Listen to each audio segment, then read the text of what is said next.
एकनाथ शिंदे म्हणाले होते राहुल गांधी यांनी शिवाजी पार्कवरती सभा घेणं आणि शिवसेना ज्याला शिवतीर्थ मानते त्या शिवतीर्थावर राहुल गांधींच्या सभेला उद्धव ठाकरेंनी उपस्थित राहणं हा काळा दिवस आहे आणि त्यावरतीच काँग्रेस प्रदेशाध्यक्ष नाना पटोले यांनी प्रतिक्रिया दिली। ही थेट दृश्य आपण बघतोय। बाळासाहेब ठाकरे यांच्या स्मृतीस्थळाला अभिवादन केलेलं आहे राहुल गांधी यांनी।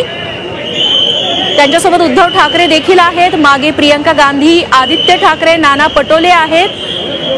सागर कुलकर्णी सभास्थळावरून आता आपल्यासोबत उपस्थित आहेत। सागर, राहुल गांधी यांनी बाळासाहेब ठाकरेंच्या स्मृतीस्थळाचं दर्शन घेतल्याची दृश्य आम्ही बघितली।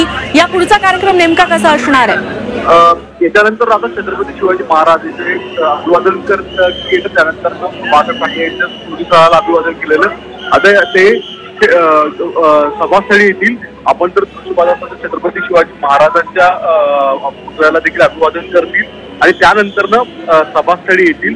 सभेच्या इथे प्रमुख नेत्यांची, इतरांचे प्रत्येक पक्षातले जे प्रमुख नेते आहेत त्यांची भाषणं होतील आणि राहुल गांधी यांच्या या संपूर्ण म्हणजे सुरुवातीपासून ते समारोप मुंबईमध्ये आहे त्याचा पूर्ण आढावा घेतला जाईल आणि राजकीय आता लोकसभेचं तिकीट इंडिया अलायन्सचं मुंबईच्या शिवाजी पार्क मधून वाजलं जाईल आणि देशाच्या लोकसभेच्या दृष्टिकोनातून सर्व राजकीय प्रमुख नेत्यांची भाषणं देखील होतील।